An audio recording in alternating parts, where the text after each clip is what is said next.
est parti sur la question d'observation, l'observation du jeu des enfants, avec deux portes d'entrée, la part d'observation de ce qui se passe sans intervention, puis le côté plutôt observation participante quand on joue avec les enfants. Alors on s'appuie sur une perspective historico-culturelle inspirée des travaux de Vygotsky, donc je ne ferai pas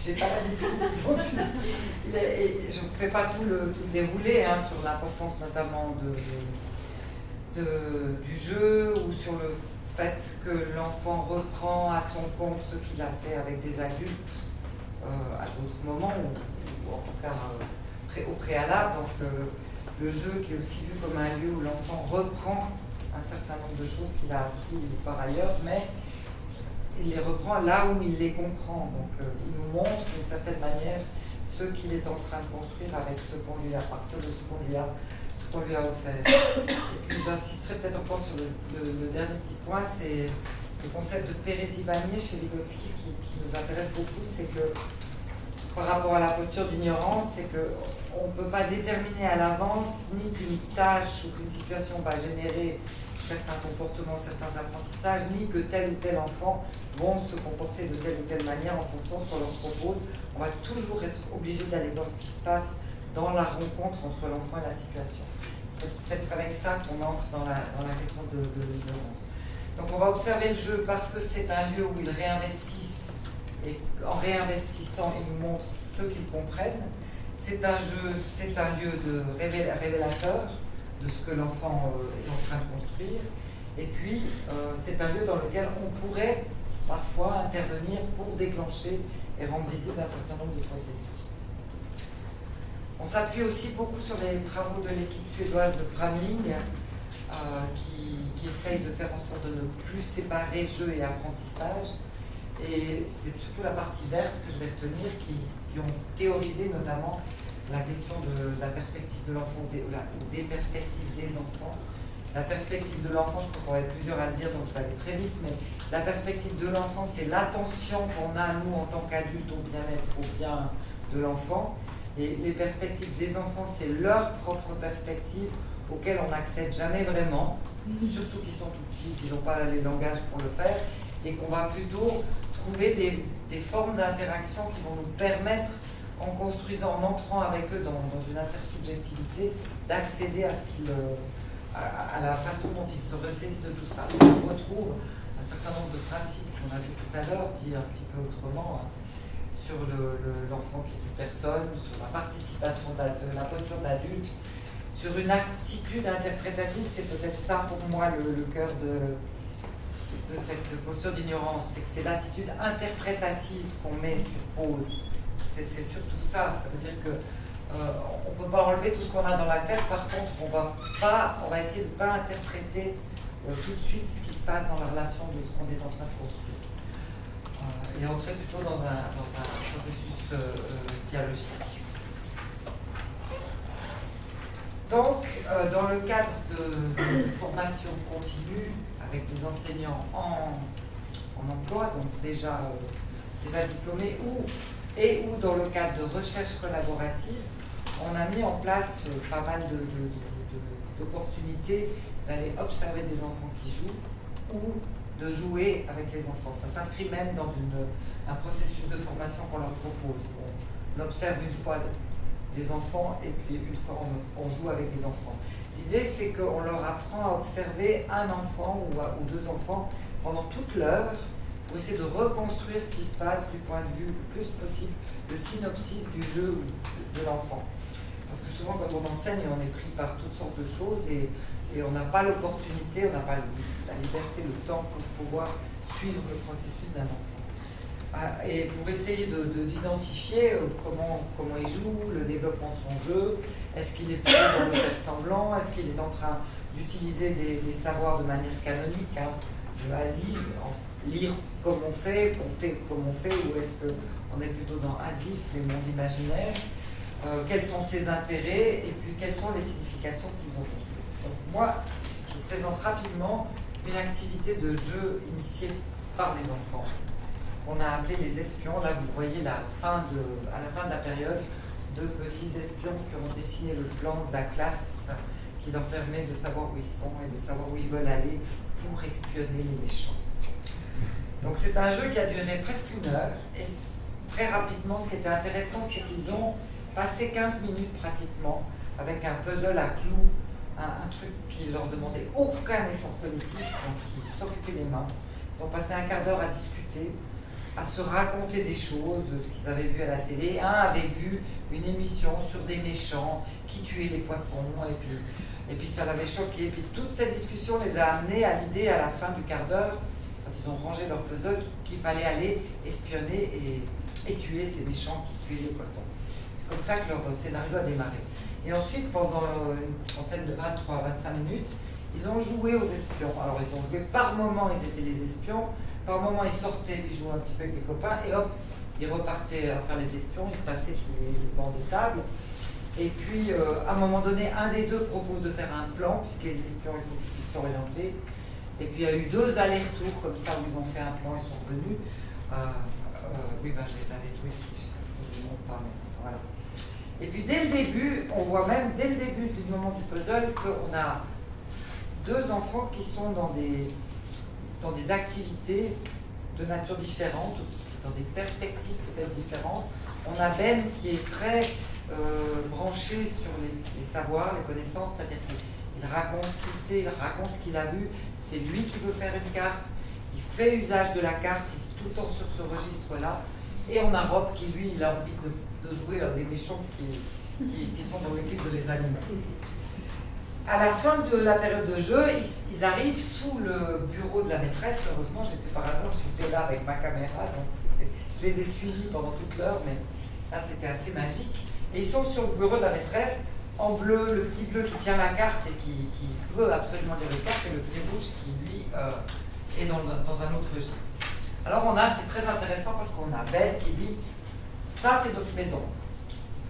Avant, c'était la maison en bois, maintenant, ici, c'est la meilleure des cachettes.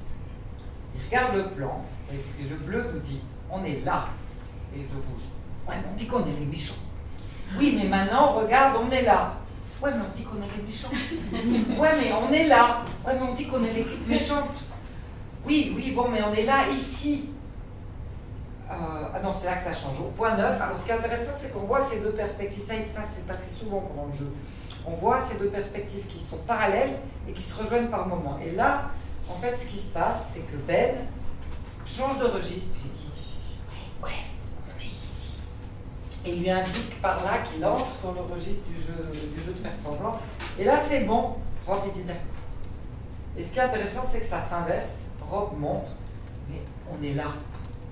Et puis c'est le petit bleu qui dit « viens, on va traverser les bureaux ».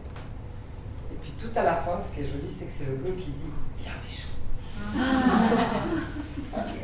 Alors, pour la faire très courte en termes d'observation, alors on a la chance, ils sont 2. Je pense que tout seul, on n'a pas accès à ça. C'est le dialogue entre les enfants qui nous donne accès à ça. Ce que je trouvais particulièrement intéressant, c'est que des fois, c'est nous le bleu. On joue avec eux et puis eux le rouge, des fois c'est eux le rouge, et ce qui est intéressant c'est de voir que ce qui fait émerger un certain nombre de choses et ce qui fait progresser autant le jeu que la connaissance de l'usage du plan, c'est l'articulation de ces 2 registres. Et ça nous donne peut-être un peu des pistes quand on joue avec eux. Peut-être que si je jouais avec Ben, je prendrais le registre de Rob, et si je jouais avec Rob, je prendrais le registre de Ben pour justement construire tout ça.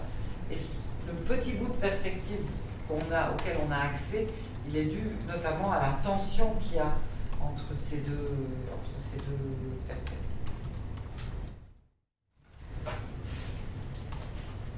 Alors, moi, je me suis trouvée dans le même genre dans la même formation, donc avec des praticiennes, et pendant le moment où on va observer dans leur classe, là, il s'agit d'enfants de 6-7 ans.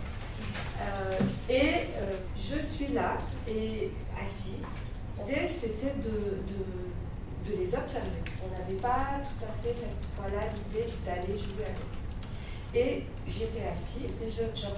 Et puis, 3 filles étaient entre elles et dessinaient librement.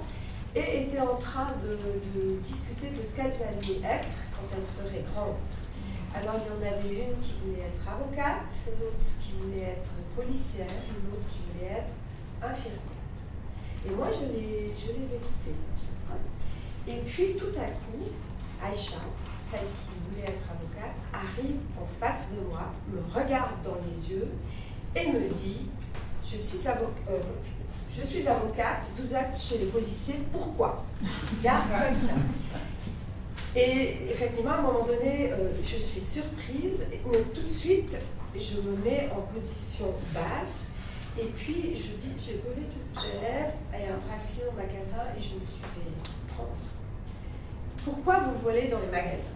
Puis c'est vraiment, elle me regarde dans les yeux, et elle a un crayon, comme ça, son crayon avec lequel elle dessine, puis elle est tout le temps comme ça, elle est vraiment dans le registre.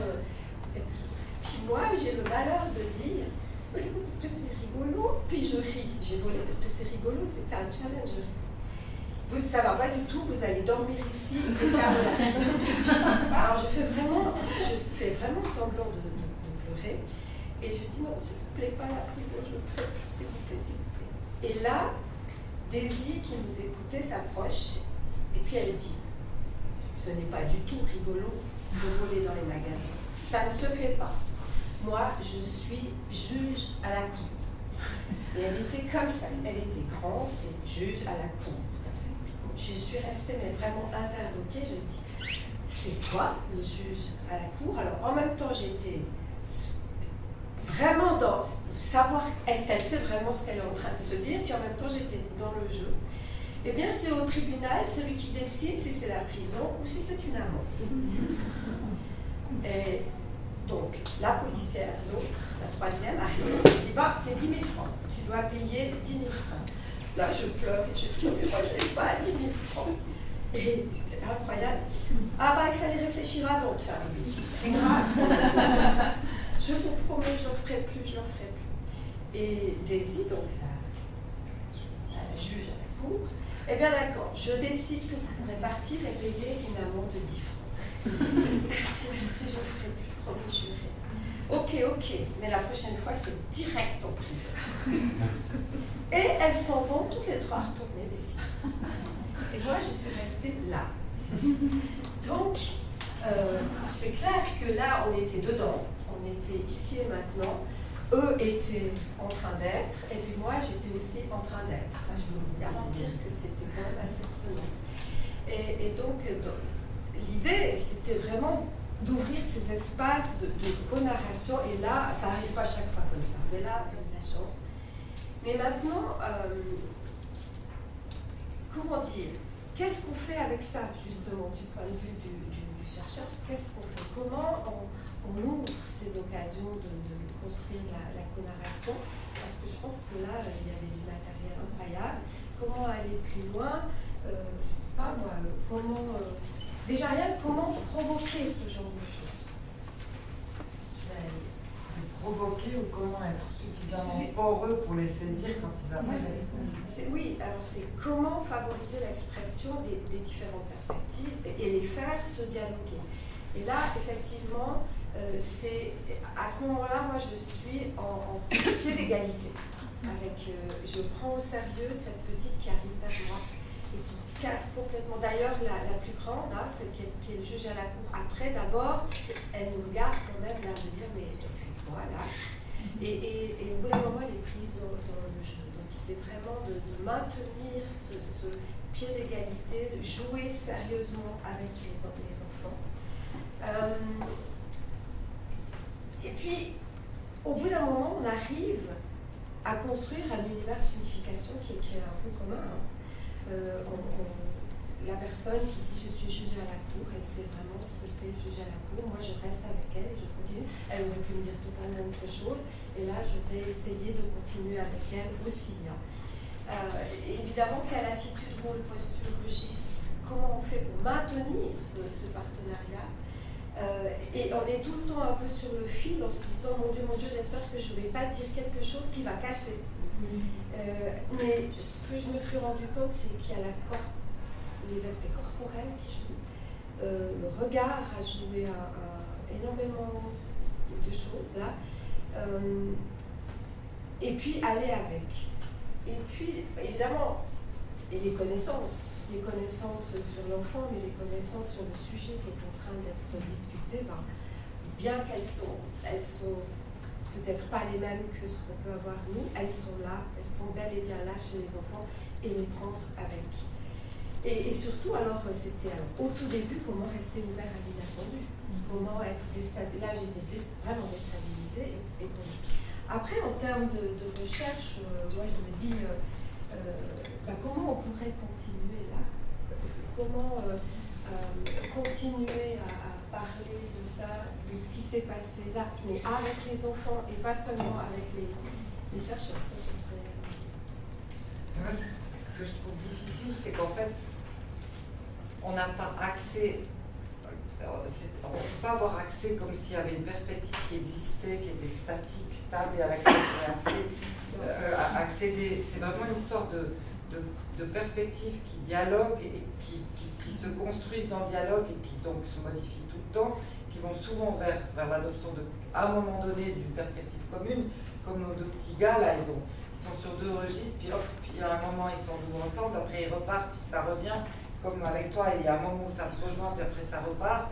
Et plus que d'accéder à la perspective, c'est dans la construction, la négociation d'une perspective commune, c'est vraiment l'évaluation dynamique. Donc dans cette perspective-là, évidemment, on est le premier bloc où on parle d'observer, mais ça ne peut pas être observé quelque chose qui serait statique, c'est observer en challengeant, en provoquant quelque chose qui fait que c'est cette co-construction qui nous donne accès qui nous donne des informations. Et je trouve que juste au moment où je dis c'est quoi le juge à la cour, si je l'avais dit avec l'intonation maîtresse d'école, c'est ça. C'est le voleur pris dans le piège. Mais là, elle m'a aidée parce qu'elle était tellement que ça m'a déstabilisée vraiment, et donc j'ai pu continuer à jouer. Donc c'est vraiment des interactions.